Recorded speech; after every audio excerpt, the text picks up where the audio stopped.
மத நியூஸ் நேயர்களுக்கு வணக்கம். நான் கவிபாரதி. தலைப்புச் செய்திகளை காணலாம். சவரன் 67,000 ரூபாயை நெருங்கும் ஆபரண தங்கம் மீண்டும் புதிய உச்சம் தொட்டதால் மக்கள் அதிர்ச்சி. நாட்டின் வளர்ச்சியில் தமிழகத்தின் பங்கு அதிகம், முதலமைச்சர் ஸ்டாலின் பெருமிதம். தமிழக சட்டப்பேரவையில் மக்கள் பிரச்சனையை எழுப்புவது எதிர்க்கட்சியின் கடமை, எடப்பாடி பழனிசாமி பேட்டி. தென் மாநிலங்களை அச்சுறுத்தும் எல்பிஜி டேங்கர் லாரி உரிமையாளர் போராட்டம். சமையல் எரிவாயு சிலிண்டர் தட்டுப்பாடு ஆபத்து. தமிழகத்தில் 100 நாள் வேலை திட்டத்திற்கான ஊதியம் அதிகரிப்பு வரும் 1ஆம் தேதி முதல் நடைமுறைக்கு வருகிறது. நாட்டின் வளர்ச்சியில் தமிழகம் முக்கிய பங்கு வகிப்பதாக முதலமைச்சர் ஸ்டாலின் பெருமிதம் தெரிவித்துள்ளார். சென்னை கிண்டியில் இன்று காலை CII தென்னிந்திய மாநாட்டை தொடங்கி வைத்து பேசிய அவர், அனைவரையும் உள்ளடக்கிய வளர்ச்சிக்கு தமிழக அரசு முக்கியத்துவம் கொடுத்து வருகிறது என தெரிவித்தார். தமிழகத்தின் வளர்ச்சி தனித்துவமானது. தமிழ்நாட்டின் வளர்ச்சி என்பது பொருளாதார வளர்ச்சி மட்டுமே அல்ல, அனைவரையும் உள்ளடக்கிய வளர்ச்சி என்று குறிப்பிட்டார். நமது நாட்டின் மொத்த உற்பத்தியில் தமிழகம் 12.11% பங்களிப்பை கொண்டிருப்பதாகவும் அவர் குறிப்பிட்டார். கடந்த 3 ஆண்டுகளில் தமிழகம் 8%த்திற்கும் அதிகமான பொருளாதார வளர்ச்சி அடைந்து நாட்டின் 2வது பெரிய பொருளாதார மாநிலமாக திகழ்கிறது என்றும் முதலமைச்சர் ஸ்டாலின் பெருமையோடு குறிப்பிட்டார். தமிழகத்தில் 100 நாள் வேலை திட்டத்திற்கான ஊதியம் உயர்த்தப்பட்டுள்ளது. நாளொன்றுக்கு 319 ரூபாயாக இருந்த 100 நாள் வேலை திட்ட ஊதியம் 17 ரூபாய் அதிகரித்து தற்பொழுது 336 ரூபாயாக உயர்த்தி வழங்கப்படும் என அறிவிக்கப்பட்டுள்ளது. வரும் 1ஆம் தேதி முதல் இந்த ஊதிய உயர்வு நடைமுறைக்கு வரும் என்று மத்திய அரசு அறிவித்துள்ளது.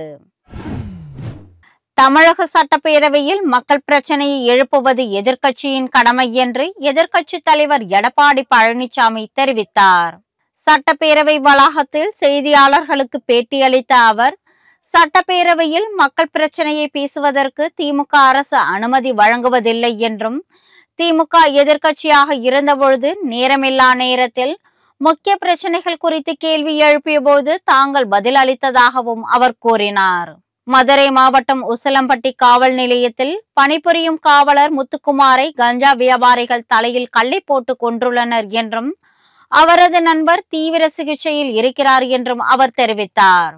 திமுக ஆட்சியில் போதைப் பொருட்களை சுதந்திரமாக விற்கிறார்கள் என குற்றம் சாட்டிய எடப்பாடி பழனிசாமி, போதைப் பொருள் வியாபாரிகள் மீது அரசு நடவடிக்கை எடுப்பதில்லை என்றும் குற்றம் சாட்டினார். தமிழகத்தில் அதிமுக ஆட்சியின் பொழுது ஏற்பட்டது போன்ற கலவரங்கள் தற்பொழுது ஏற்படவில்லை என்றும், ஆக்கப்பூர்வமான அரசியல் செய்ய முன்வாருங்கள் என்றும் அக்கட்சி MLA-க்களுக்கு முதலமைச்சர் ஸ்டாலின் அழைப்பு விடுத்துள்ளார். சட்டப்பேரவையில் அதிமுக உறுப்பினர்கள் கடும் அமளியில் ஈடுபட்ட நிலையில் எதிர்க்கட்சிகளுக்கு முதலமைச்சர் ஸ்டாலின் பதில் அளித்துள்ளார். அதிமுக உறுப்பினர்கள் கேட்கும் கேள்விகளுக்கு பதிலளிக்க கடமைப்பட்டுள்ளதாகவும், தாம் தயாராக இருப்பதாகவும் அவர் கூறினார். டிவி செய்திகளை பார்த்துதான் தெரிந்து கொண்டேன் என கூற மாட்டேன் என்றும் எடப்பாடி பழனிசாமியை அவர் மறைமுகமாக விமர்சித்த முதல்வர், மரபை பின்பற்றுங்கள் என வேண்டுகோள் விடுத்தார். சட்டப்பேரவையில் கடும் அமளியில் ஈடுபட்ட அதிமுக உறுப்பினர்களை பேரவையிலிருந்து வெளியேற்ற சபாநாயகர் அப்பாவு உத்தரவிட்டார். மதுரை உசிலம்பட்டி காவலர் கொலை தொடர்பாக சட்டப்பேரவையில் எதிர்க்கட்சி தலைவர் எடப்பாடி பழனிசாமி கவன ஈர்ப்பு தீர்மானம் கொண்டு வந்தார். கவன ஈர்ப்பு தீர்மானம் இன்று விவாதத்திற்கு எடுத்துக் கொள்ளப்படாது என்று சபாநாயகர் அப்பாவு தெரிவித்ததால் அதிமுக உறுப்பினர்கள் கடும் அமளியில் ஈடுபட்டனர். எதிர்க்கட்சி தலைவர் நடந்து கொள்வது வன்மையாக கண்டிக்கத்தக்கது என்றும், பேரவையில் இன்று நாள் முழுவதும் அதிமுக உறுப்பினர்கள் கலந்து கொள்ள முடியாது என்றும் சபாநாயகர் அப்பாவு தெரிவித்தார். தங்கம் விலை சவரனுக்கு மேலும் 840 ரூபாய் அதிகரித்து புதிய உச்சத்தை தொட்டு இருக்கிறது. இந்த வாரத்தின் தொடக்கத்தில் சற்று விலை குறைந்து காணப்பட்ட தங்கம் நேற்று முன்தினமும் கணிசமாக அதிகரித்தது. நேற்று சவரனுக்கு 320 ரூபாய் உயர்ந்து 65,880 ரூபாய்க்கு விற்பனையான நிலையில் இன்று காலை வர்த்தகம் தொடங்கியதும் கிராமுக்கு அதிரடியாக 105 ரூபாய் அதிகரித்தது. இதனால் ஒரு சவரன் தங்கம் 66,720 ரூபாய் என்ற புதிய உச்சத்தை தொட்டு இருக்கிறது.